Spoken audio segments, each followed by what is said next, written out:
Útvarpsmaðurinn ástsæli Guðni Már Henningsson og Steina Elena, 5 ára dóttir hans, sendu á dögunum frá sér bókina Það er rafmagnslaust hjá selnum.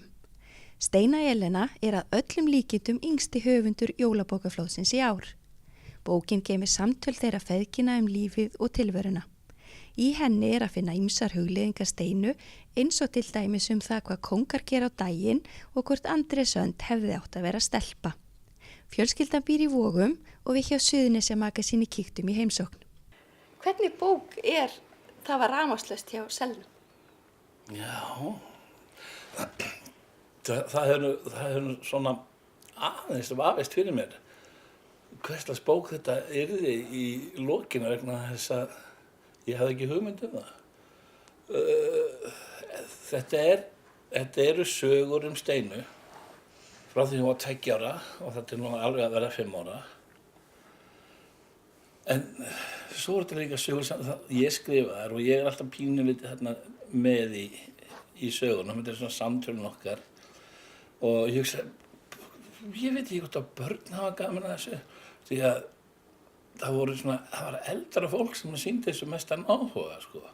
Þannig að ég vissi eiginlega ekkert hvað það var sem við vorum með í höndunum og það stóð aldrei til að gefa þetta út sem bók, aldrei nokkuð tímann. Ég var svolítið aldraður þegar ég átti Steinu og ég vildi skilja eftir minningar fyrir hana sig og pabba sinn. Og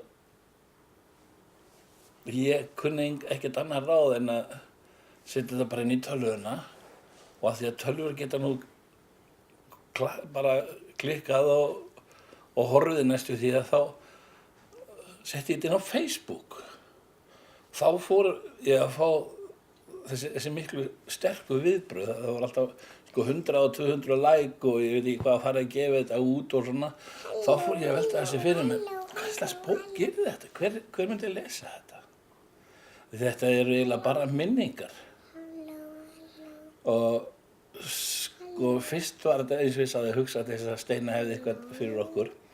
En síðan fór ég aðeins í annan útgangspunkt af því að hún svaraði svo skynsamlega og skemmtilega og ef það kom eitthvað óþægilegt inn í samræðurnar, þá svissaði hún strax yfir í það sem við vorum að tala áður, sko. Og mér fannst þetta alveg svo skemmtilegt að við héldum þessu bara alltaf áfram. Steina vissi af því næstu í allan tíman við vorum að skrifa bók. Svo en eins og ég segi, það átti aldrei að gefa þetta út. Svo hafði einn útgefandi samband við okkur og spurði bara spurði hvort við varum ekki til í þetta og ég sagði hann sagði bara, jú, ekkert mál, kýlum á þetta, ég skal sjá þetta allt saman. Og hann gerði það. Hann sá þetta allt saman. Hvernig fannst þér það? Allt í að sjá bókina. Allir kaupa bókina. Allir kaupa bókina og það bara áróður og kjörstað.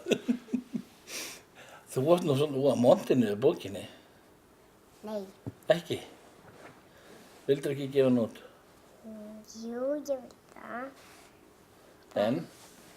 Bara mér langaði allir kaupa hana. Já, allir eigna svona bók. Þetta skemmtilega sögur. Hvað segir þú, Steina, áttu uppáhaldssögu? Uppáhaldssögun mín þessi. Hvað? Andrés Önd. Já, allar. Og líka snúðinn. Já. Svo hún orðin svo flink að hún skrifar orðið nafnið sitt inn í hjá sumum. Skrifa Steina. Og við náðum því að gefa bókin út áður en hún yrði 5 ára. Og ég held að hún sé þar með yngsti rithöfundur landsins.